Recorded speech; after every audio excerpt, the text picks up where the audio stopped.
Oke, baik. Bismillahirrahmanirrahim. Assalamualaikum warahmatullahi wabarakatuh.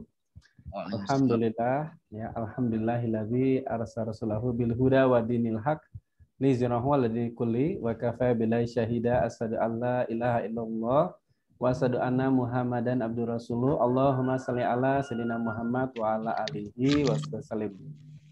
Bapak Ibu yang dirahmati oleh Allah Subhanahu wa taala, pertama-tama mari kita panjatkan puji dan syukur kehadirat Allah Subhanahu wa taala atas segala berkah dan rahmatnya kepada kita semua sehingga kita pada kesempatan malam hari ini ya masih diberikan kekuatan, kesehatan oleh Allah Subhanahu wa taala untuk hadir dalam acara Kiswaf ya, kuliah intensif wakaf yang secara rutin kita adakan dan insya Allah selama bulan Ramadan ini setiap Sabtu sore ya Ustadz.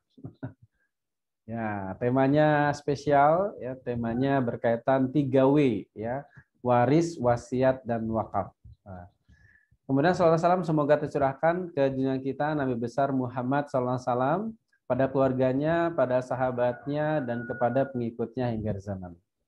Baik, Bapak Ibu yang dirahmati oleh Allah Subhanahu wa taala, sekali lagi ya kita buka ya acara ini dengan sama-sama baca basmalah. Bismillahirrahmanirrahim. Nah, alhamdulillah pada kesempatan ini sudah hadir ya di tengah kita Ustadz Al-Mukarram Yon Henry MA.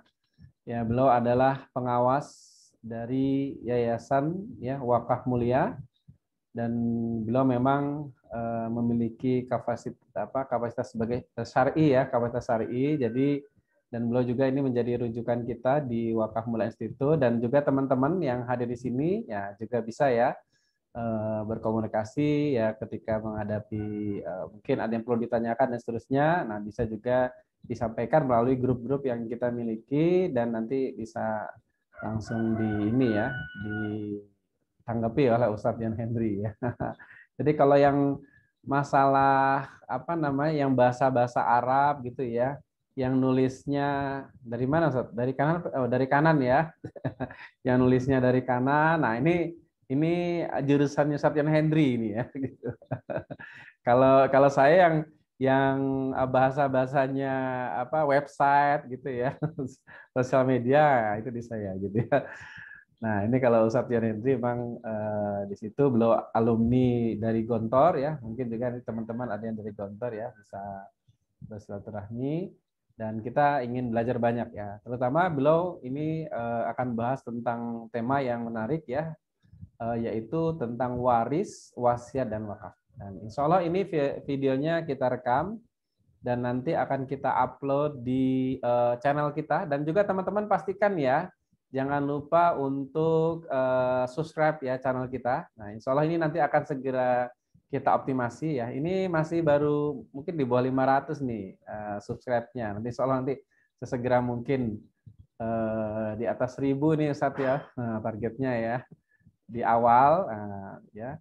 Kemudian silakan nanti teman-teman subscribe dan juga di-share ya. Nah, nanti ini insya Allah rekamannya dan untuk acara-acara kita khususnya untuk Kiswaf ini juga muncul ya di Wakaf Mulia Institute. Jadi untuk teman-teman yang ingin mendapatkan video-video yang sebelumnya, nah itu silakan. Dan kalau bicara kita syiar, ya gunakan itu video-video untuk syiar ya. Silakan share di sosial media, ajak orang untuk subscribe ya. Insya Allah nanti akan banyak sekali keilmuan-keilmuan berkaitan dengan wakaf akan kita sharing ya di situ. Baik, kita langsung saja ke materi kita pada hari ini. Kita ini istilahnya ngabuburit ya, menunggu buka ya. Kepada Ustadz Yan Henry kami persilakan.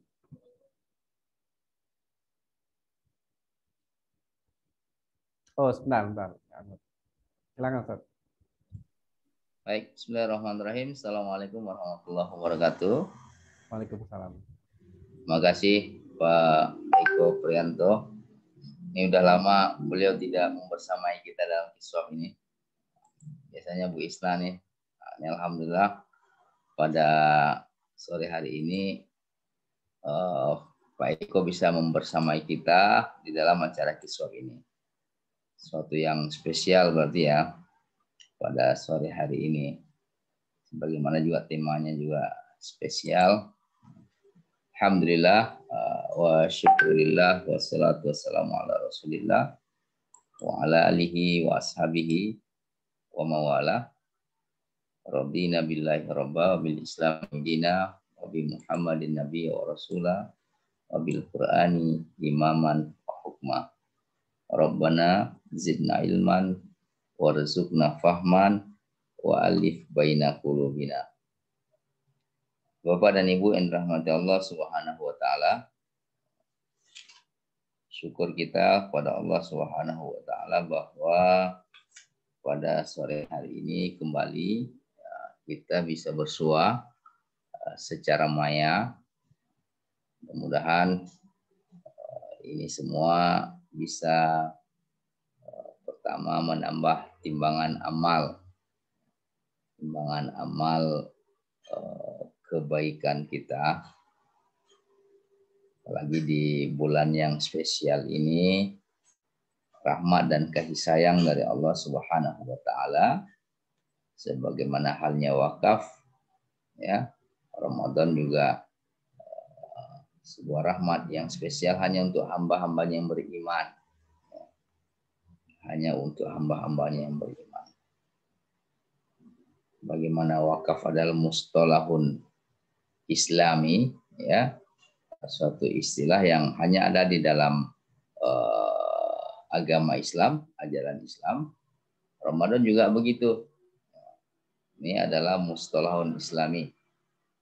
Meskipun di dalam surat 2 ayat 183 juga disebutkan kama kutiba 'alal ladzina min qablikum, sebagaimana sudah diwajibkan juga kepada orang-orang sebelum kalian, ya, sebelum kita orang beriman ini. Ya, nah, orang-orang sebelum kita itu yang diwajibkan juga adalah orang-orang yang beriman kepada Allah Subhanahu wa taala. Karena siam Ramadan ini ya, itu final goalnya itu la'alakum tattaqun, supaya kita bertakwa dalam pengertian supaya kita semakin dekat kepada Allah Subhanahu wa taala, semakin disayang Allah Subhanahu wa taala dengan berlomba-lomba memperoleh satu tempat yang mulia di sisi Allah Subhanahu wa taala. Inna akramakum indallahi atqakum. Nah, Bapak dan Ibu yang dirahmati Allah Subhanahu wa taala, pada tema kita kali ini, ya. Ini tema khusus Ramadan. Jadi ini berseri, ya. Ini berseri. Nanti pada Sabtu yang akan datang juga masih ini.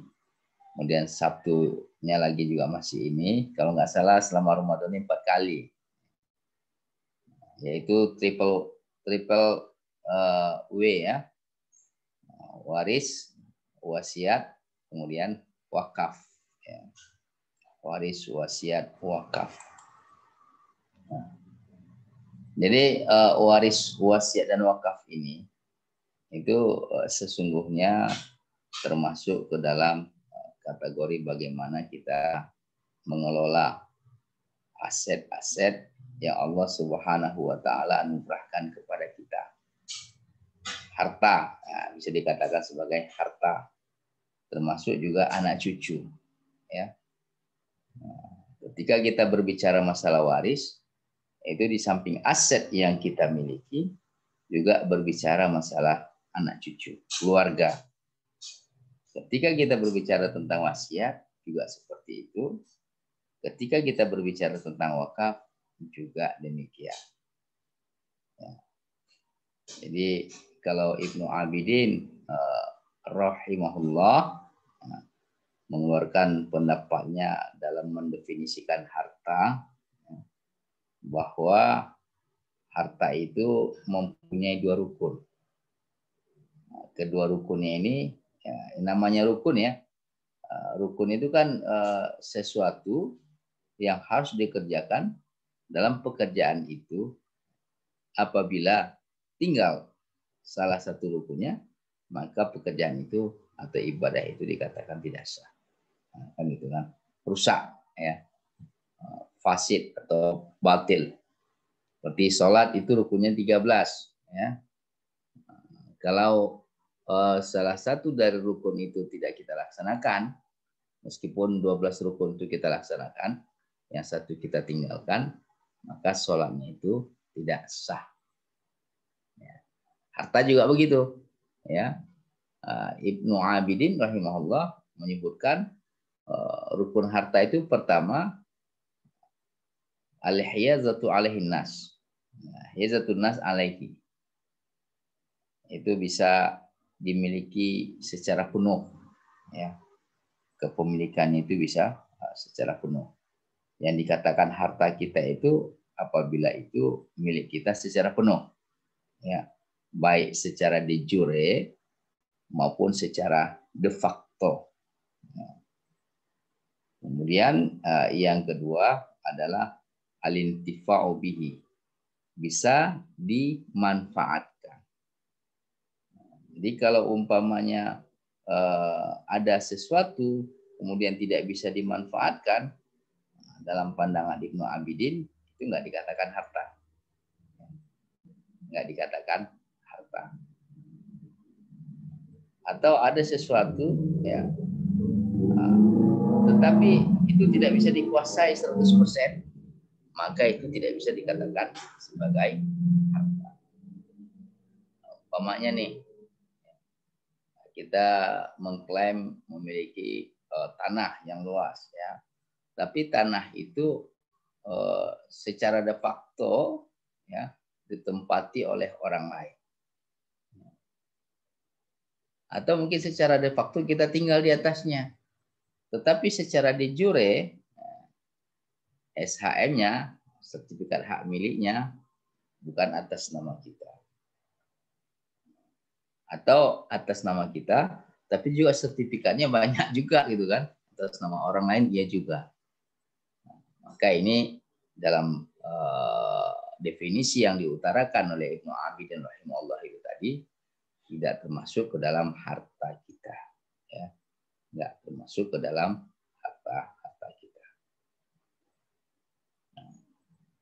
Jadi Islam, ya, Bapak dan Ibu yang dirahmati Allah Subhanahu wa Ta'ala, sangat perhatian sekali terhadap al-mal, ya. Al-mal atau harta yang dianugerahkan kepada setiap insan. Ya. Jangan sampai harta ini membawa bencana. Jangan sampai harta ini bisa berbuah petaka. Tetapi harta yang kebanyakan manusia menghimpunnya, mengumpulkannya, mendapatkannya, memilikinya dengan pengorbanan yang amat sangat dahsyat sekali, hendaknya harta ini juga bisa memberikan manfaat baik bagi diri pemiliknya, bagi dunianya, bagi akhiratnya, maupun bagi keluarga dan orang-orang yang ada di sekitarnya, serta untuk bangsa dan negara. Nah, manajemen harta yang diinikan oleh Islam, ya, itu secara garis besar bisa kita inikan pada triple W itu tadi, pada waris, pada wasiat, pada wakaf. Ya. Pada waris, pada wasiat, pada wakaf. Ya. Nanti di dalam itu ada transaksi-transaksi dan kita tidak berbicara masalah itu ya. Nah, ini dasar-dasarnya Bapak dan Ibu yang dirahmati Allah Subhanahu wa Ta'ala. Ya, ini sengaja saya tidak tuliskan ayatnya di sini. Harapan kita bisa membuka ya bersama-sama mushaf Al-Qur'an. Nah, kita lihat dalil-dalil ya atau dasar yang berkaitan dengan tiga hal itu tadi. Waris, kemudian wasiat, dan wakaf. Nah, nanti kita coba tadaburi satu-satu. Ya. Nah, kita coba mentadaburi satu-satu. Coba kita perhatikan, kita buka yang pertama dalil yang berkaitan dengan waris. Apakah waris, ya, hukum kewarisan dalam Islam itu memang diatur oleh Allah Subhanahu wa taala, memang diperintahkan oleh Allah Subhanahu wa taala, atau itu hanya semacam saran saja. Itu hanya semacam arahan saja yang tidak tidak harus diikuti, atau itu memang perintah. Ya. Hukum asal dari perintah itu adalah wajib. Karena ada sebahagian yang berpendapat hukum warisan itu sebagai hukum alternatif, bukan hukum utama. Ya. Nah, coba kita perhatikan apakah betul seperti itu. Kita buka surat 4 ya, atau surat An-Nisa. Ya. Nah, surat 4 atau surat An-Nisa, surat wanita-wanita. Surat 4 itu ayat 7, Allah Subhanahu wa taala, ayat 7 sampai 14 ya. Allah Subhanahu wa taala memulai dengan sebuah penegasan. A'udzubillahi minasyaitonirrajim. Bismillahirrahmanirrahim. Lirrijali nasibun mimma tarakal walidani wal aqrabu. Walin nisa'i nasibun mimma tarakal walidani wal aqrabu. Mimma qalla minhu aw katsura nasiban mafruḍan. Nah, cara baca ini ya. Ya pakai tajwid saya baca tadi.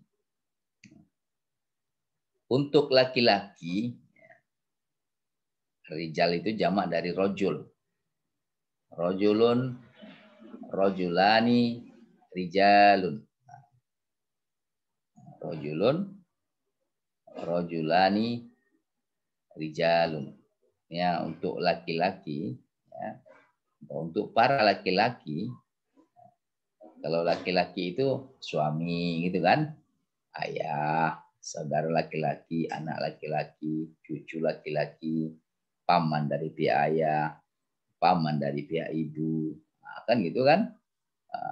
Cucu laki-laki dari anak laki-laki, cicit laki-laki dari cucu laki-laki dari anak laki-laki, kemudian ponakan laki-laki dari saudara laki-laki, saudara laki-laki sekandung, saudara laki-laki seayah, saudara laki-laki seibu, nah, kan gitu kan? Kalau saudara laki-laki sekandung itu artinya ayah dan ibu yang sama. Kalau saudara laki-laki seayah, ya itu ayahnya saja satu, ibunya beda. Artinya ayahnya mempunyai istri lebih dari satu. Ya. Kemudian saudara laki-laki seibu, ya ibunya satu. Nah, ibunya satu sama ibunya, ayahnya beda. Nah, ini bisa jadi ayahnya meninggal dunia, kemudian ibunya nikah lagi, atau ayah dan ibunya berpisah, kemudian ibunya nikah lagi. Kemudian dari suami yang baru mendapatkan anak laki-laki. Itu namanya saudara laki-laki seibu. Ya. Bukan saudara laki-lakinya ibu. Kalau saudara laki-lakinya ibu, itu paman dari pihak ibu. Nah, kalau dalam bahasa Arab, ya bapak dan ibu yang dirahmati Allah Subhanahu wa taala, yang masuk dalam rijal itu pertama zaujun, suami.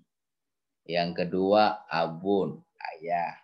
Yang ketiga itu jadun. Nah, yang keempat itu amun. Amun itu saudara laki-lakinya ibu. Saudara laki-lakinya ayah. Itu amun. Nah, yang kelima khalun. Khalun itu saudara laki-lakinya ibu. Ya. Kemudian Akhun syakikun, itu saudara sekandung. Ya. Akhun liabin, saudara laki-laki seayah. Akhun li ummin, saudara laki-laki seibu. Kemudian ada namanya ibnun, anak laki-laki. Ya. Kemudian ibnu ibnin, cucu laki-laki. Kemudian ada lagi ibnu ibni ibnen. Nah, ibnu ibni ibnen itu cicit laki-laki. Cicit laki-laki dari cucu laki-laki dari anak laki-laki. Ada lagi ibnu ibni ibni ibnen. Itu kalau tadi cicit apa? Cucut ya. Nah, terakhir cicit gitu. Wain nazala. Nah, semua yang laki-laki itu ada nasib. Nasib itu artinya ada jatah, ada hak, ya, ada hak. Mimma dari apa saja taroka al-walidani yang ditinggalkan oleh kedua orang tua. Jadi kalau ditinggalkan oleh kedua orang tua di sini siapa? Kalau dalam bahasa Arab al-walidani ini al-abu wal ummu, ya. Jadi kalau seorang ibu meninggal dunia, ya, atau seorang wanita meninggal dunia,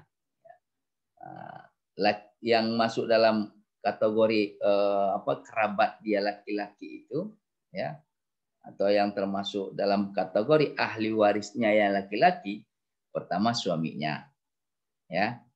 Nah, berarti posisi dia yang perempuan yang meninggal dunia tadi, posisi dia kepada suaminya sebagai zaujatun, sebagai istri. Terus siapa lagi yang laki-lakinya? Ayahnya, abuha. Ya. Terus siapa lagi? Kakeknya, jadduha. Kakeknya ini ada dua nih. Kakeknya ayah dari ayahnya, kemudian ayah dari ibunya. Nah, sama-sama jaddun. Nah, tapi yang apa namanya? Itu termasuk kerabat ya. Kemudian ada lagi saudara laki-laki ya dari ayahnya. Nah, itu dikatakan dengan amun, om, om. Nah, ya. Kalau gini amun tuh sekarang jadi om. Nah, jadi om itu sebenarnya bahasa Arab itu. Om itu sebenarnya bahasa Arab dari kata-kata amun. Ya om, ya om, ya om. Nah, kan gitu kan. Kemudian itu amun ya. Amun itu saudara laki-laki dari ayah kita, dari ayah yang meninggal dunia. Perempuan itu tadi. Kemudian khalun, saudara laki-laki dari ibunya wanita yang meninggal dunia tadi. Terus dia punya anak, ya. Ya kalau laki-laki itu anaknya tadi itu anak langsung dia. Nah, terus dia punya saudara, saudara laki-laki sekandungnya, ya. Laki-laki sekandungnya. Nanti mungkin pada pertemuan yang akan datang saya akan coba lihat gambarkan silsilah itu bagaimana.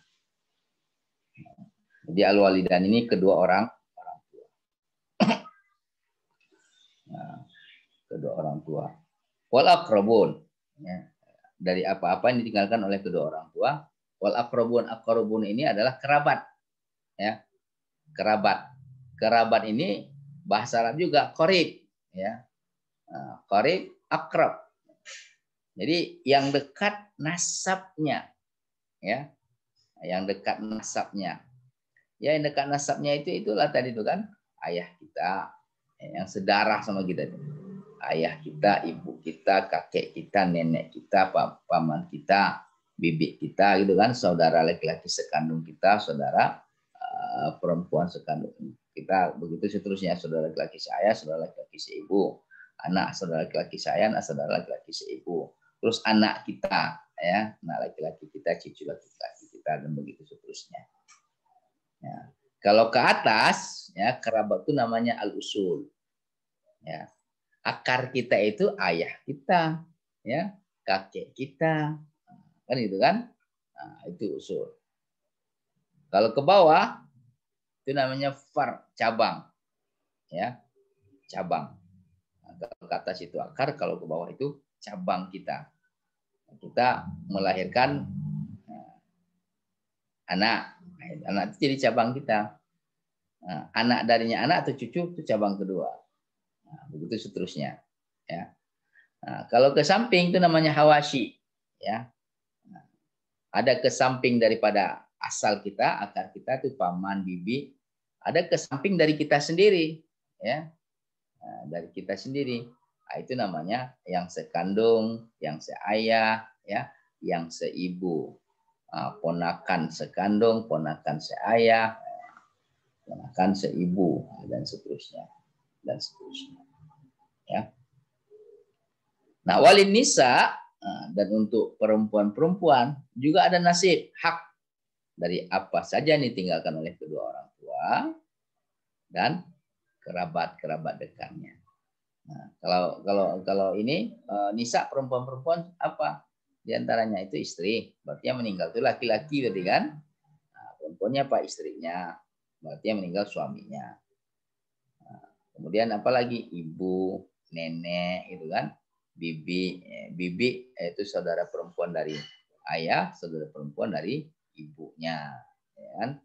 Kemudian kalau ke samping hawasyinya, nah, itu ada saudara perempuan sekandung, saudara perempuan seayah, kemudian saudara perempuan seibu. Kemudian ada lagi ponakan dari saudara perempuan sekandung, ponakan dari saudara perempuan seayah, ponakan dari saudara perempuan seibu. Terus kalau ke bawahnya anak perempuan, cucu perempuan dari anak laki-laki, ya, cucu perempuan dari anak perempuan, cicit dan seterusnya, terus ke bawah. Mimma qala minhu. Apakah haknya itu sedikit atau banyak, ya. Dia tetap mempunyai hak. Apakah yang ditinggalkan itu sedikit atau banyak? Qala minhu au katsura, ya. Nasiban mafruḍa.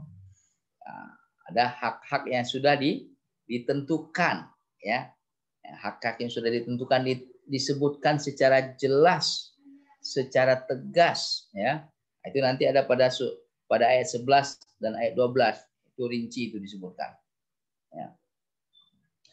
Nah, jadi surat 7 ini itu Allah menyampaikan kepada kita, mendeklarasikan kepada kita bahwa, ya, bahwa ada sosok-sosok, ya, sosok-sosok yang mempunyai hak terhadap warisan yang kita tinggalkan. Nah, ini juga mengandung mana apa sebenarnya? Nah, sosok-sosok ini itu juga menjadi tanggung jawab kita, gitu loh, ya. Menjadi tanggung jawab kita, menjadi tugas kita. Di samping dia juga mempunyai hak, ya, mempunyai hak, ya. Bukan hanya terkait dengan warisan yang kita tinggalkan, dia juga mempunyai hak untuk kewilayahan atau kewalian. Umpamanya untuk menikahkan, ya kan? Nah, menikahkan. Wali yang paling utama untuk menikahkan seorang wanita itu adalah ayahnya. Terus kalau ayahnya tidak ada, siapa penggantinya? Nah, penggantinya itu adalah saudara laki-lakinya. Nah, dia kalau dia mempunyai saudara laki-laki sekandung, punya saudara laki-laki seayah, mempunyai saudara laki-laki seibu. Ini stratifikatif nih. Stratifikatif itu artinya berjenjang. Yang lebih utama adalah saudara laki-laki sekandung. Apakah abangnya sekandung atau adiknya sekandung? Kalau abangnya sekandung ada, berarti abangnya dahulu. Itu yang lebih berhak untuk menikahkan. Ada paman dia, ya, ada saudara laki-laki sekandungnya. Jadi saudara laki-laki sekandungnya ini yang lebih utama daripada paman. Kenapa? Karena hubungan darahnya lebih dekat, ya, kepada yang bersangkutan. Nah, kecuali kalau saudara laki-laki sekandungnya ini mempunyai halangan-halangan, ya, punya halangan-halangan, umpamanya tidak seagama, ya, beda agama umpamanya, kan, berarti berarti kewalian dia batal. Kemudian kewarisan dia juga batal, ya. Kewaliannya batal, kewarisannya juga batal. Dia tidak berhak menjadi wali, dia juga tidak berhak mewarisi dan diwarisi. Nah, beda agama. Kemudian umpamanya belum balik, belum berakal, ya, sehingga dia tidak mukallaf. Kewaliannya menjadi wali dia itu tidak bisa, tetapi sebagai ahli waris dia tetap dapat. Kenapa? Karena secara ahli waris itu tidak ada mukallafnya, ya. Tidak harus mukallaf. Baru lahir pun dia mempunyai hak, ya. Jatahnya sama dengan yang sudah hidup. Nah, di sini nampak ya bahwa antara kewarisan, kewalian, dan harta benda serta kewajiban-kewajiban siapa yang harus didahulukan, ya, siapa yang harus dinomor satukan, dinomor duakan, dinomor tigakan, ya, dalam pengayoman kita, itu dijelaskan stratifikatif, ya. Terus kita lanjutkan. Wa idza hadarul qismata ulul qurba wal yatama wal masakinu farzuquhum minhu wa qulu lahum qaulan ma'rufa. Nah, ketika ya pembagian harta warisan dihadiri oleh ulul qurba. Ulul qurba di sini yang mempunyai hubungan darah sama kita, kerabat, ya. Tetapi sudah kalau apa namanya sepupu itu sudah 3 pupu, 4 pupu gitu kan, 5 pupu gitu. Kerabat tapi tidak begitu dekat gitu. Tapi dia masih mempunyai hubungan kekerabatan sama kita. Atau kalau dalam ininya tingkatan itu zaul arham lah kira-kira, ya. Umumnya satu nenek, satu cicit. Nah, itu kalau satu nenek, satu cicit itu udah berapa pupu kan gitu kan? Udah berapa pupu itu? Atau anak-anak yatim, ya, atau fakir miskin, maka kita diperintahkan Allah Subhanahu Wa Taala, ya, sebelum itu dibagikan, ya, sesuai dengan hukum waris Islam, ya, harta benda warisan yang ditinggalkan oleh yang meninggal dunia, al-mutawaffa atau si mayit, itu sedekahkan dahulu, ya. Sedekahkan dahulu. Sedekahkan apa namanya, ya otomatis tidak ini ya, apa namanya, tidak ada batasan berapa minimal, berapa maksimalnya, ya. Tapi berilah mereka, otomatis pemberian kepada mereka tidak melebihi yang diberikan kepada ahli waris, ya. Karena ahli waris ini adalah kerabat dekat, ya. Nah, ini masuk ulul qurba ini kerabat jauh yang tidak masuk dalam kelompok ashabul muqaddarah. Nah, juga tidak masuk ke dalam ashabul asobah, apakah asobah binafsi, apakah asobah bil ghairi, atau asobah ma'al ghairi. Apa itu ashabul furud muqaddarah, kan gitu bertanya nanti kan. Apa itu ashabul asobah binafsi, kemudian ashabul asobah bil ghairi, ashabul asobah ma'al ghairi. Nah, itu nanti ada penjelasannya, ya. Nah, kasih mereka, sedekahkan, keluarkan dari warisan yang ditinggalkan itu tadi, ya. Kemudian katakan kepada mereka, ya, katakan kepada mereka perkataan yang baik, ya. Jangan sampai karena kita ini bersedekah atas nama yang meninggal dunia ini, jangan sampai diikuti dengan perkataan-perkataan yang menyakitkan, ya. Perkataan-perkataan yang memilukan, ya. Apakah itu perkataan verbal, ya, atau mimik atau air muka, ya, wajah cemberut dan seterusnya. Karena itu bisa menyakitkan yang menerimanya. Nah, ini juga ya,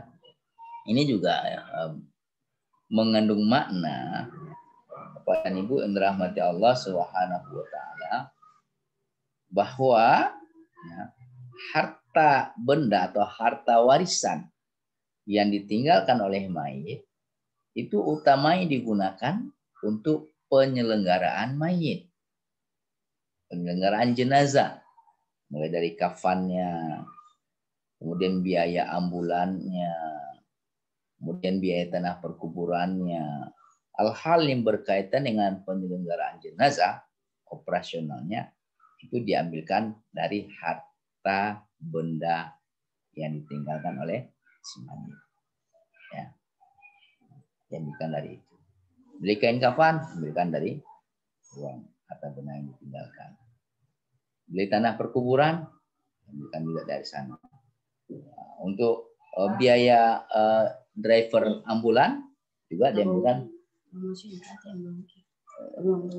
di apa namanya, diambilkan juga dari harta benda yang ditinggalkan oleh semua. Nah, kita lanjut ya, Bapak dan Ibu yang dirahmati Allah Subhanahu wa taala. Ini masih megang mushaf nih kan? Ayat selanjutnya, nah ini surat 9 ayat 9. Wal yakhsha alladzina law taraku min khalfihim dzurriyyatan di'afan khafu alaihim falyattaqullaha wal yaqulu qaulan sadida. Dan hendaklah khawatir ya, apabila ya, hendaklah khawatir orang-orang ya. Ini orang-orang mana nih? Orang-orang beriman maksudnya. Kita ini kalau seandainya kita meninggalkan lautaroku ya, orang beriman apabila mereka meninggalkan zurriyatan di'afan. Zurriyat itu apa? Keturunan ya. Kalau keturunan itu maksudnya apa tuh? Cabang kita kan? Anak kita, cucu kita, cicit kita. Kemudian juga ponakan kita kan gitu kan? Dan seterusnya ya. Yang lemah pada masalah apa? Ya. Yang utama lemah pada masalah imannya, lemah pada masalah ibadahnya, juga lemah pada masalah hartanya. Ini kalau di wakaf ini, nah itulah yang Sa'ad ibnu Khawlah radhiyallahu anhu ketika sakit keras, sakit yang diduga akan bisa merenggut nyawa dia.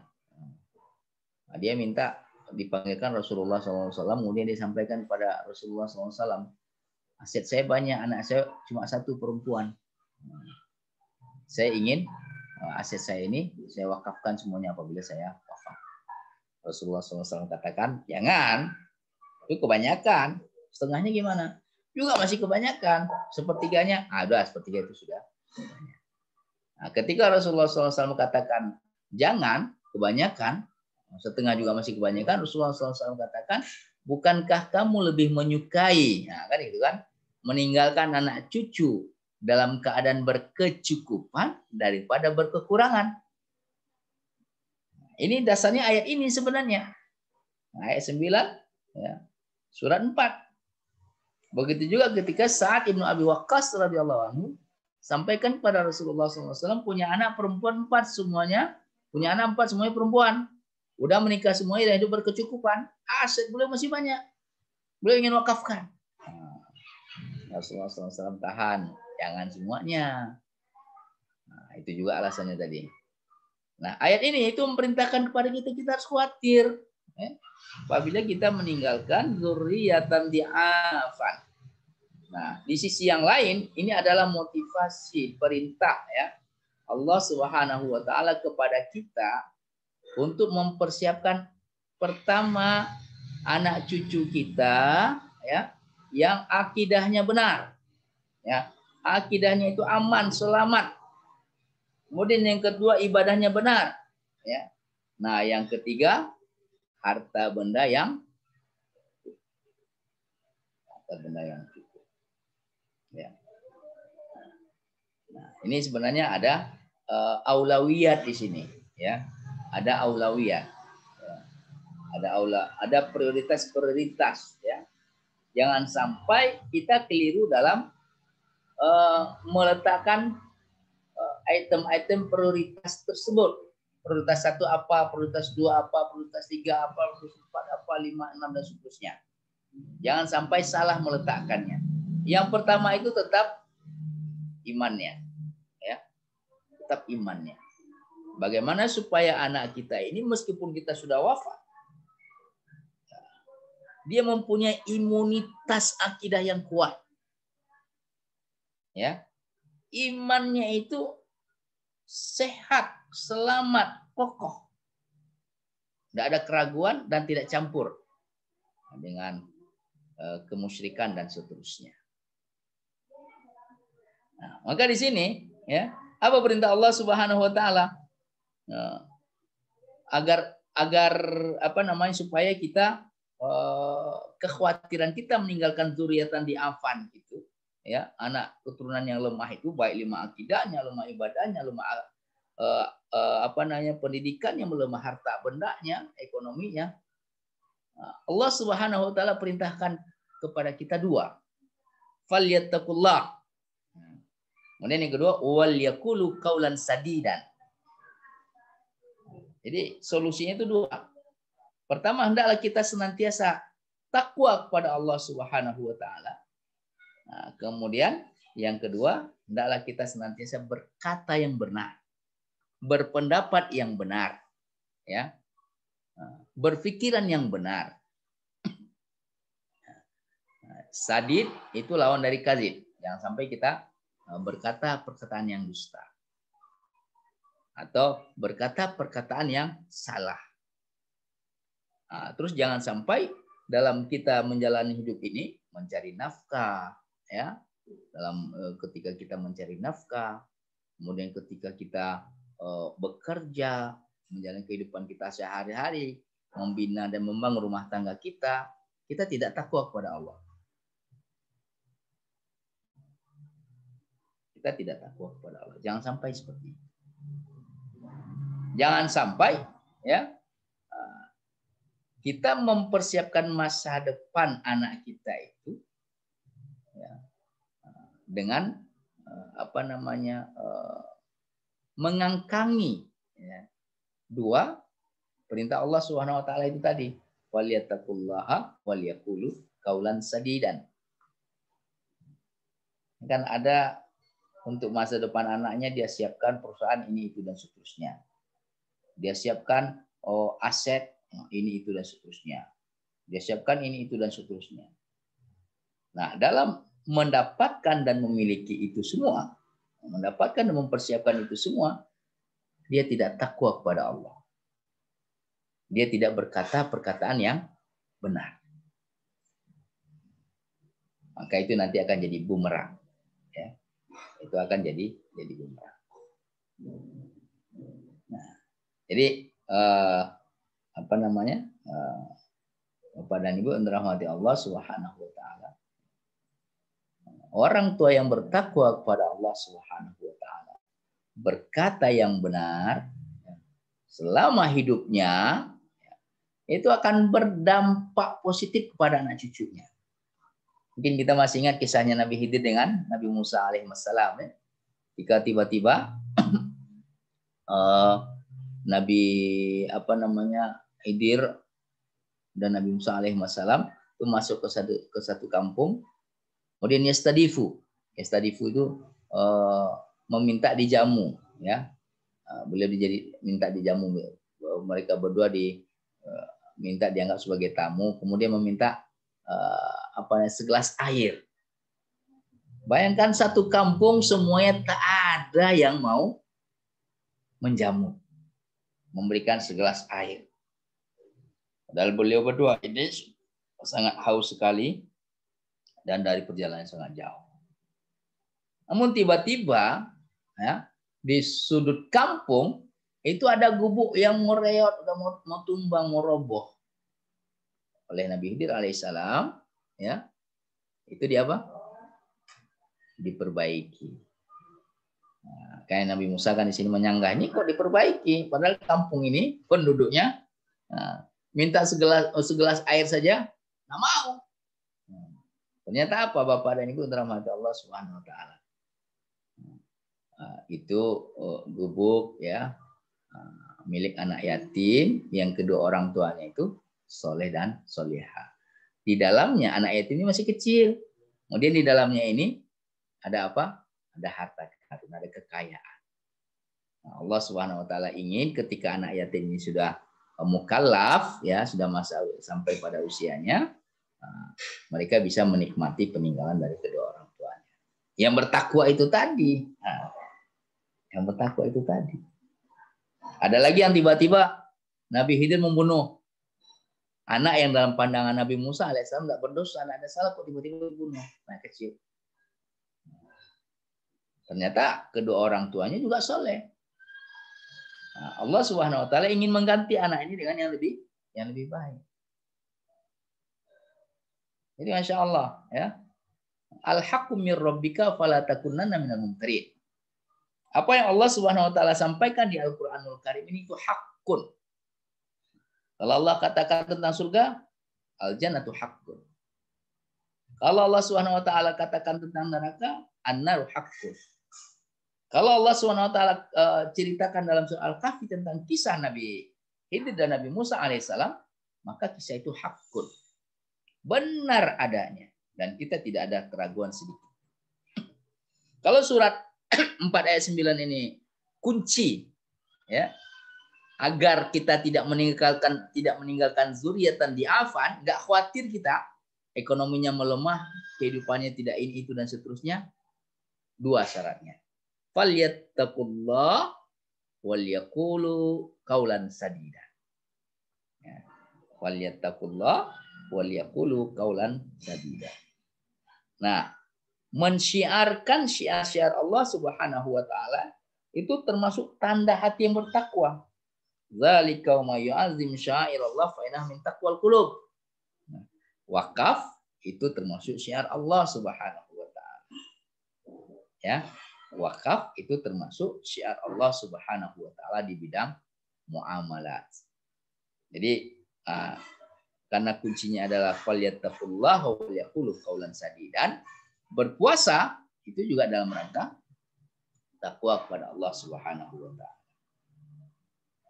Apalagi dalam surat 3 ayat 133, 134, 135 itu dijelaskan wasari'u ila magfiratin min rabbikum wa jannatin arduhas samawati wal ard wa iddat lil muttaqin, dan bersegeralah kalian menuju ampunan dari Allah Subhanahu wa taala dari Rabb kalian,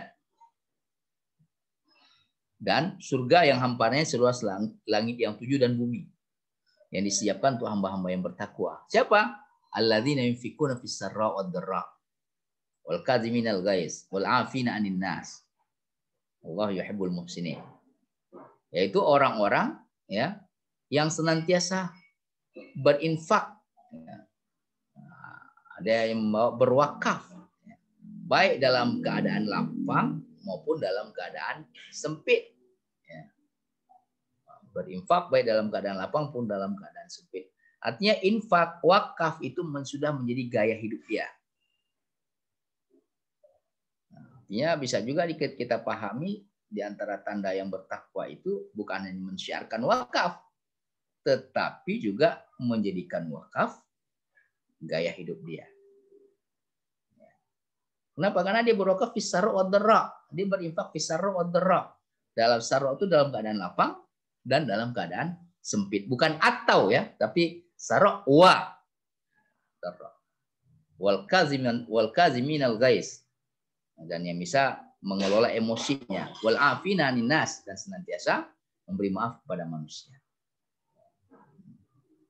Bahkan ini apresiasi Allah Subhanahu wa taala pada orang-orang bertakwa ini ya, dengan menjadikan surga itu 8 pintu. Ya. Ada babur royan ya. Pintu khusus untuk hamba-hambanya yang berpuasa. Ada juga pintu sedekah. Nah, pintu sedekah di sini masuk di dalamnya pintu wakaf. Yang menjadikan wakaf itu sebagai gaya hidupnya. Kenapa masuk di sana? Kita ingat wakafnya Umar Ibn Khattab radhiyallahu anhu. Kebun yang di Khaybar. Di dalamnya ada 70.000 batang pohon kurma. Apa kata anak beliau Abdullah bin Umar radhiyallahu anhu? Fatasaddaqa biha Umar fil fuqara wa dzawil qurba dan seterusnya. Jadi Umar bersedekah dari harta benda wakaf beliau, yaitu berupa kebun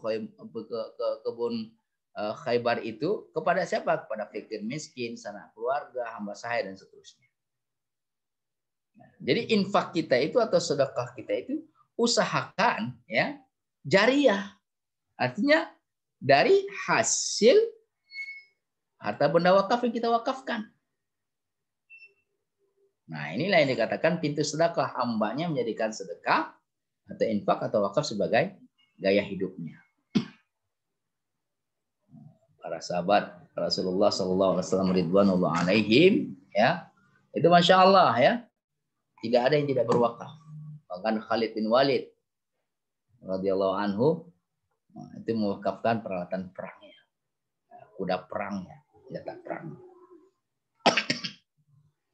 Nah, ini kita lanjut nih ya, Bapak dan Ibu. Kita lanjut Pak Eko.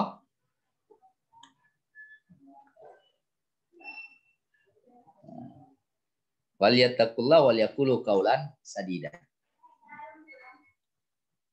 Kemudian apa namanya? Ayat selanjutnya, innal ladzina ya'kuluna amwalal yatama zulman innama ya'kuluna fi butunihim naran wa sayaslawna sa'ir. Nah, ini ayat 10. Allah Subhanahu wa taala berikan penegasan, sungguh orang-orang yang memakan harta benda anak yatim secara zalim. Secara zalim itu tidak sesuai dengan perintah Allah Subhanahu wa taala. Zalim itu kalau kita melanggar perintah Allah itu kita zalim. Innama ya'kuluna fi butunihim nar, sesungguhnya yang dia makan itu api. Ya. Wa sayaslawna sa'ir. Dan mereka akan diceburkan ke dalam neraka sa'ir. Ya, neraka yang apinya itu menyala-nyala. Ini maksudnya bagaimana? Apa hubungannya dengan harta warisan itu tadi? Ya.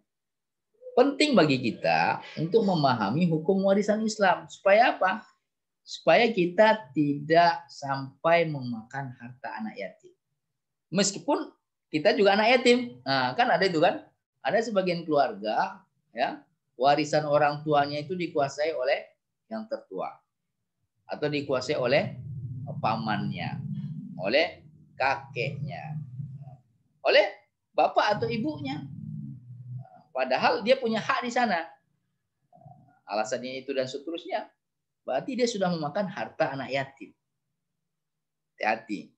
Meskipun anak kita juga termasuk anak yatim ya umpamanya kan. Ayah kita meninggal dunia umpamanya kan. Nah, kita punya saudara 7, kita paling tua. Terus kita kelola sendiri ya. Nah, tidak kita bagi-bagi sesuai hukum warisan. Tidak kita bagi-bagi sesuai hukum warisan. Maka yang kita makan itu harta anak yatim meskipun kita anak yatim juga. Ya. Nah, itu anak yatim makan harta anak yatim.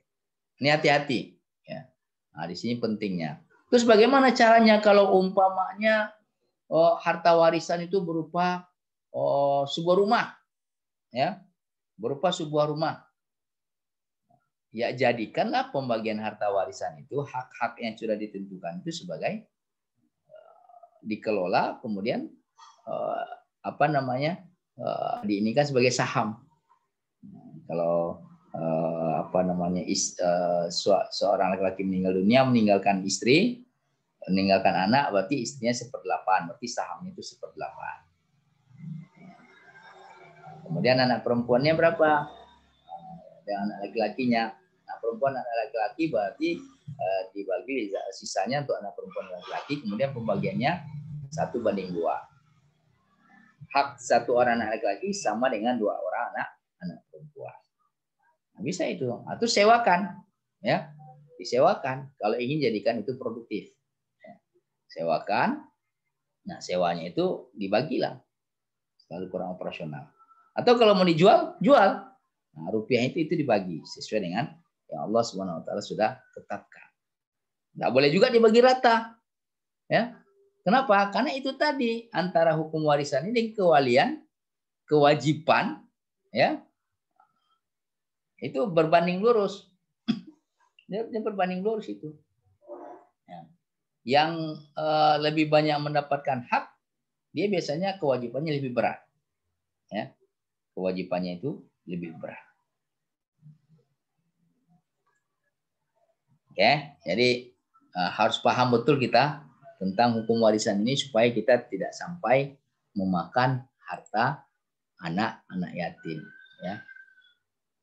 Supaya kita tidak sampai memakan harta anak yatim. Kemudian kita lanjut ya. Siap, Ustaz. Kita lanjut. Atau ini dahulu kita buka tanya jawab, Pak Eko. Boleh. Ini karena ayat 11 ayat 12 itu panjang, ya. Ini mendetailkan ini. Mendetailkan tentang hak-hak masing-masing. Siapa mendapatkan berapa dan seterusnya. Nah, kalau kita lanjutkan ini gantung waktunya. Jadi mukadimah ini dahulu sampai ayat 10. Mungkin kita lanjutkan dengan tanya jawab, ya.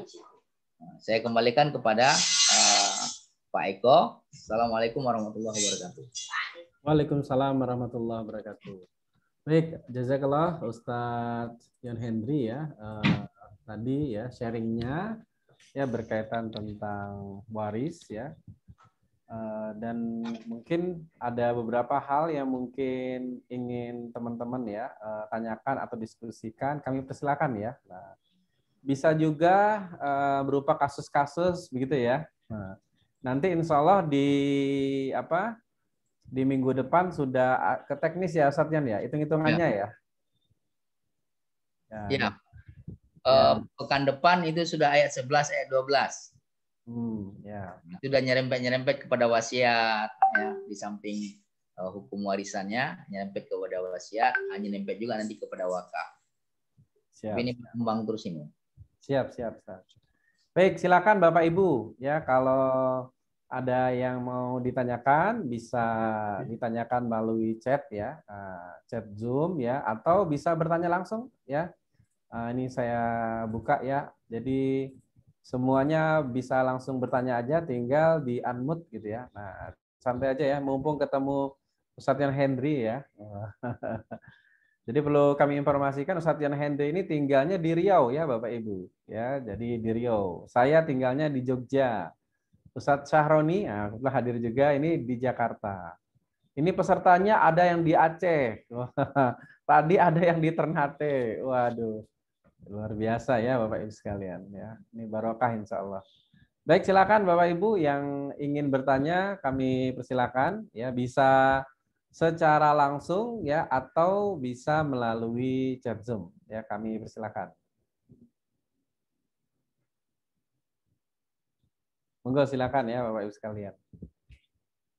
Jangan lupa juga itu saya sudah share di chat Zoom ya untuk link YouTube-nya ya Wakaf Mulia Institute. Nah, nanti juga jangan lupa di subscribe ya Bapak Ibu, dan juga jangan lupa di share ya seluas-luasnya, dan insya Allah di dalam channel YouTube Wakaf Mulia Institute ini berisi banyak sekali ya ilmu-ilmu yang sebagian besarnya memang temanya berkaitan tentang wakaf gitu ya. Baik, ada mungkin Bapak Ibu mungkin lagi mikir juga ya mau nanya apa ya berkaitan tentang waris ini ya. belum warisi nih. Tapi bersiap-siap ya untuk mewarisi. Oke, silakan ya Bapak sekalian. Nah, mewariskan ya. Monggo silakan. Ada mungkin yang bertanyakan?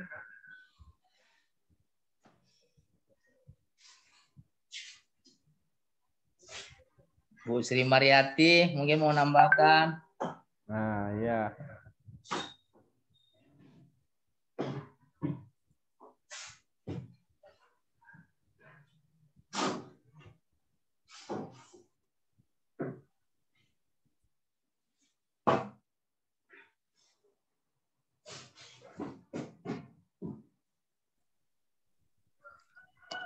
Assalamualaikum.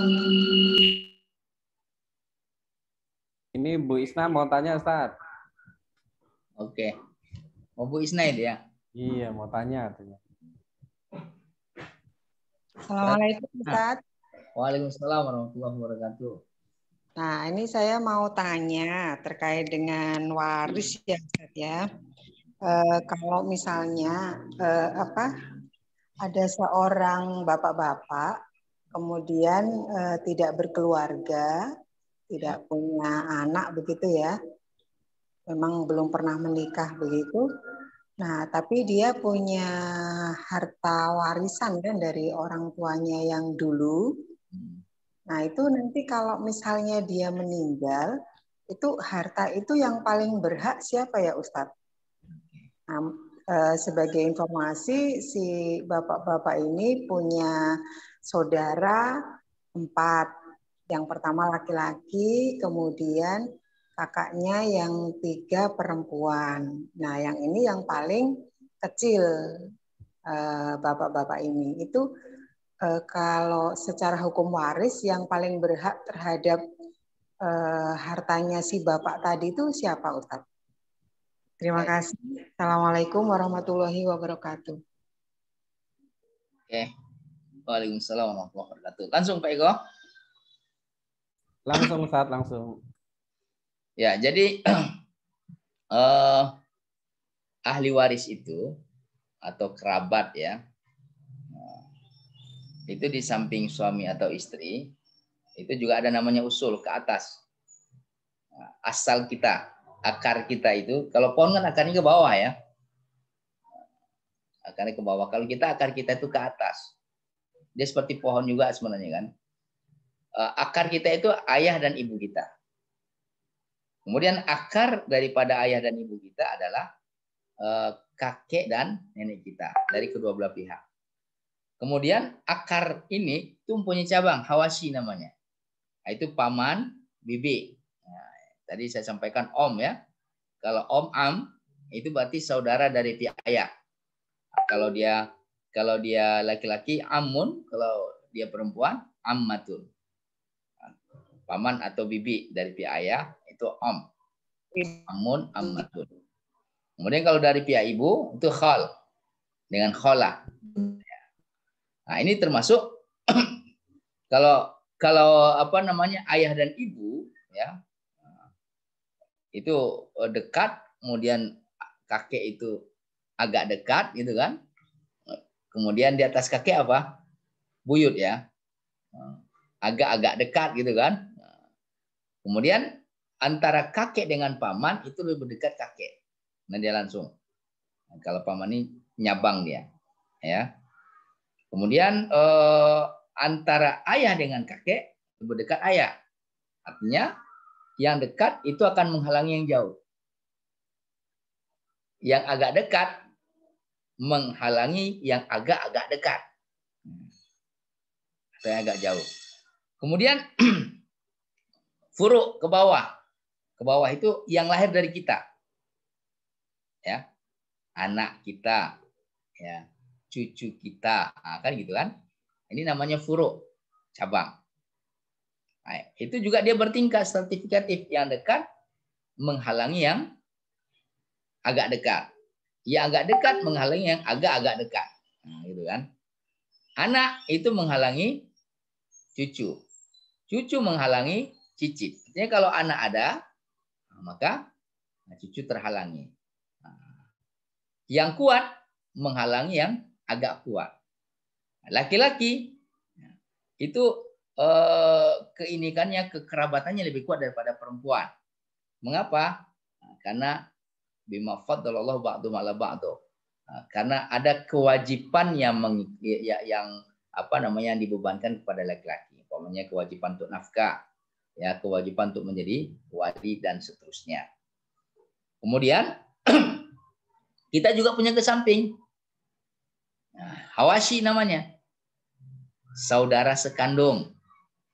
Ya, saudara seayah, saudara seibu, anak saudara sekandung, anak saudara seayah, anak saudara seibu, anak-anaknya saudara sekandung, Anak-anaknya saudara seayah, anak-anaknya saudara seibu. Saudara sekandung itu lebih dekat daripada saudara seayah. Kenapa? Karena kekerabatannya dua sisi, ayah dan ibu. Kalau saudara seayah, hanya satu sisi, ayah saja. Saudara seayah lebih dekat daripada saudara seibu. Kenapa? Karena dia saudara seayah, ayah laki-laki. Ya. Nah, saudara laki-laki sekandung lebih kuat daripada saudara perempuan sekandung, begitu seterusnya. Nah, kasus tadi ada seseorang laki-laki, ya, dia belum pernah menikah, berarti dia belum punya furu, ya kan? Nah, dia belum punya furu. Bagaimana dia punya cabang? Dia belum menikah. Ya, ahli waris dia dari furu tidak ada. Nah, kita lihat usulnya, ayahnya ada nggak? Ibunya ada tidak? Nggak mungkin dia lahir ke muka bumi tanpa ada ayah dan ibu. Oh ada, tapi sudah meninggal dahulu sebelum dia wafat. Berarti orang meninggal kan udah gugur kan hak kewarisannya, ya. Jadi syarat untuk mendapatkan syarat menjadi ahli waris itu adalah hidup saat, ya, saat hidup dia, saat yang bersangkutan wafat. Ya, saat yang bersangkutan wafat ini maksudnya umpamanya si A wafat, kemudian mempunyai saudara laki-laki sekandung, ya. Ini sama-sama sakit ini, sama-sama sakit keras. Cuma si A lebih dulu meninggal dunia 5 menit atau 10 menit. Nah, atau beberapa detik daripada si B, ya. Maka si B ini meskipun penyelenggaranya sama-sama, si B ini ada ahli waris daripada si A. Kenapa? Karena dia masih hidup ketika si A ini wafat, meskipun 5 menit setelah itu dia wafat juga.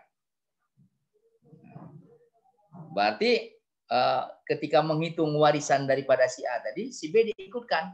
Meskipun setelah itu warisan si B dihitung. Dihitung juga untuk diinikan. Nah, si ini, si apa namanya? Si A, karena dia lebih dahulu wafat, dia tidak mendapatkan warisan daripada si B itu tadi.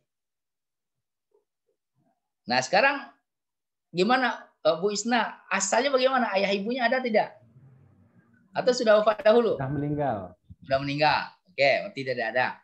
Terus ayah daripada ayahnya itu kakeknya? Apalagi? Apalagi. Biasanya seperti itu kan. Tapi ada juga kakek itu usianya lebih panjang daripada. Nah, iya. Kalau ditanya lagi, ayah daripada ayahnya atau buyutnya mungkin lebih sudah meninggal dunia. Berarti yang tersisa itu adalah hawashi. Nah, kan gitu kan? Saudara. Nah, dilihat dulu saudaranya ini. Yang dia tinggalkan ini saudara laki-laki sekandung, saudara perempuan sekandung, atau bagaimana? Tadi disebutkan ada saudara perempuan. Ya? Ada saudara perempuan sekandung 1. Terus saudara laki-laki sekandungnya? Yang laki-laki 1, yang perempuan 3. Laki-laki 1, perempuan 3. Kemudian apa namanya? Paman, saudaranya ayah, saudaranya ibu? Nggak ada. Nggak ada ya. Kemudian anak paman, anak bibi? Anak Nggak ada juga ya. Nggak ada ya. Nah, berarti harta benda warisannya itu dibagikan kepada 4 saudaranya ini. 1 saudara laki-laki sekandung, 3 saudara perempuan sekandung. Cara baginya bagaimana? 2:1. Ya. Atau 1:2. Haknya 1 anak laki-laki sama dengan 2 anak perempuan. Sama dengan 2 anak perempuan. Nah, itu cara membaginya. Nanti ada rumusnya pada pertemuan yang akan datang lah cara membaginya ya, gimana cara membaginya. Tapi itu li zakari mislu hadzal unsayain, konsepnya itu 1:2. 1 anak laki-laki itu setara dengan 2 anak perempuan. Artinya hak 1 anak perempuan sama dengan setengah dari 1 orang anak laki-laki. Nah, kalau umpamanya anak perempuannya mendapatkan 100 juta 1 orang, bukan yang 3-3-nya ya, 1 orang, nah, berarti laki-lakinya mendapatkan 200 juta. Nah, 200 juta.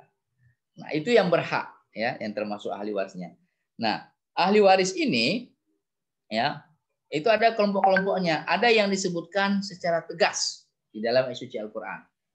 Itu namanya ashabul furud al-muqaddarah.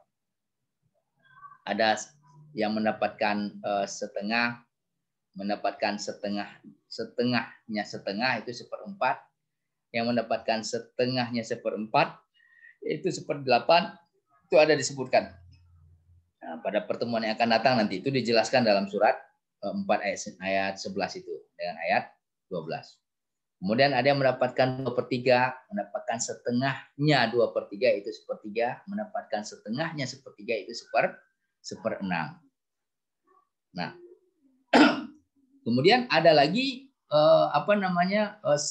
sahabat asobah binafsi. Nah, ini laki-laki semuanya ini, anak laki-laki ya, yang tidak disebutkan secara jelas, tapi dia mempunyai kekerabatan yang kuat ya. Nah, itu namanya asobah binafsi. Itu laki-laki semuanya. Nah, ada lagi ya asobah bil ghair. Asobah bil ghair itu artinya dia derajatnya sama ya, sama-sama anak kandung ya. Tetapi beda jenis kelamin. Nah, kalau laki-laki asobah binafsi ya, anak laki-laki itu asobah binafsi, kalau dia mewarisi dengan anak perempuan, maka anak perempuan yang harusnya mendapatkan setengah apabila dia sendiri 2/3 kalau dia berbilang ya 2 atau lebih.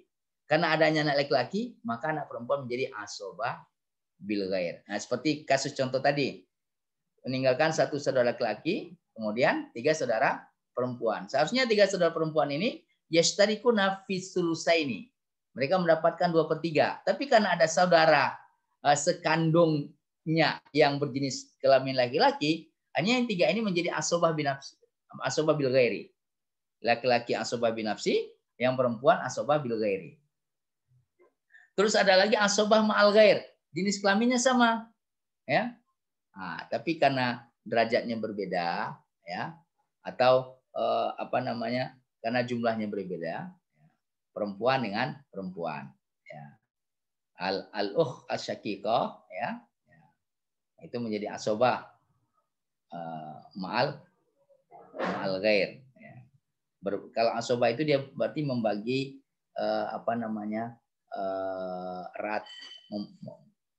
kalau asobah ma'al ghair itu membagi rata ya, karena sama-sama jenis kelaminnya. Itu kira-kira Bu Isna jawabannya. Oke, siap Ustaz. Oke, apa? Coba apa? Ini dari Pak Yusniar nih. Sebentar Ustaz. Ya. Tadi Bu Isna penasaran, kalau saudara laki-lakinya yang meninggal, berarti yang mewarisi saudara-saudara perempuan ya? Oh, mereka 4 orang ini termasuk yang 1 laki-laki itu yang tadi yang dimaksud itu ya? Enggak, maksudnya berarti berlima ya? Berlima mereka ya? Berlima, ya. Kalau misalnya kalau meninggal lagi, yang laki-laki tadi, sisa 3 perempuan kan? Ya. Nah, berarti yang 3 inilah yang mewarisi. Terus anak atau ponakannya bagaimana? Udah tertutup dengan emaknya ini tadi, yang 3 perempuan ini. Nah, gimana cara mereka mewarisinya? 2/3. Berarti kan sisa 1/3 tuh. Ya kan? 2/3 terus dibagi rata. Kalau harta bendanya itu 600 juta, berarti 2/3-nya kan 400 juta tuh. Ya Pak Iko ya, 2/3-nya 400 juta. 400 juta itu dibagi rata. Bagi 3. Kan sisa 200 juta. Nah, 200 juta itu dibagi lagi dengan pendekatan rot kepada mereka 2/3 dari 200 juta. Kan masih sisa tuh. Ya. Nah, sisanya itu baru diinikan kepada kerabat yang umpamanya kerabat jauh ya. Nah, kalau masih ada kerabat jauh, dibagi rata aja kepada kerabat jauh. Yang masih ada hubungan darah tapi masih 1 nenek umpamanya kan, 1 buyut, 1 cicit dan seterusnya. Nah, atau ponakan tapi dari saudara yang sangat jauh sekali. Nah, yang 3 pupu, 4 pupu, 2 pupu. Itu kira-kira Bu Isna. Oke, siap, Ustaz. Berikutnya ada di chat Zoom, Ustaz. Ya. Dari Pak Yusniardi ya, Kalimantan Barat. Nah, Ustadz, bibi saya tidak punya anak kandung, tapi punya anak yang diangkat dari bayi. Apakah anak angkat tersebut berhak dapat warisan? Kemudian siapa saja yang berhak mendapatkan warisan dari bibi? ya. Kalau secara kewarisan anak angkat tidak. Terus bagaimana emosional kita kan dari bayi ini diangkat ini. Nah, disinilah pintunya wasiat. Ya. Nah, di sini wasiat. Kenapa? Karena dia bukan ahli waris, jadi boleh menerima wasiat. Kalau ahli waris itu tidak boleh menerima wasiat. Ya. Nah, atau bisa juga yang tadi farzuquhum minhu wa idza hadara qismata ulul qurba wal yatama wal masakin farzuquhum minhu. Nah, berikan sedekah, alokasikan sedekah. Berapa? Ya sewajarnya, sepantasnya. Ya. Sewajarnya atau sepantasnya. Kemudian siapa saja yang berhak? Ya kita lihat dahulu. Punya suami tidak bibinya? Maksudnya suaminya hidup nggak ketika bibi ini wafat? Nah, kalau hidup berarti suami dapat. Berapa suaminya dapat? Suaminya dapat setengah. Kenapa? Karena dia tidak punya anak. Nah, kalau dia punya anak, maka suami mendapatkan 1/4. Nah, suami dari bibi tadi ya. Terus punya orang tua tidak? Punya saudara tidak? Kalau punya saudara, dia dapat lagi. Punya orang tua dapat lagi. Masya Allah. Itu kira-kira Pak Yusniardi ya. Nanti detail-detail kasus-kasus tertentu bisa pada pertemuan yang akan datang. Siap, siap. Baik Ustadz, ini kayaknya masih ada pertanyaan nggak ya kira-kira teman-teman? Untuk di beberapa wilayah. Sudah mulai maghrib nih. Ya, sudah mulai maghrib. Jogja bentar lagi nih kayaknya nih. Lagi ya. Oke, baik. Mungkin untuk sementara kita cukupkan dulu ya. Oke. Mungkin kalau ibu-ibu biasanya mendengarkan sambil masak. Nanti kita silakan untuk persiapan dan insya Allah nanti ini videonya akan kita upload sekali lagi di channel Wakaf Mullah Institute ya. Pastikan teman-teman subscribe ya channel Wakaf Mullah Institute dan kemudian pastikan di share juga bagian dari syiar ya wakaf kita bersama.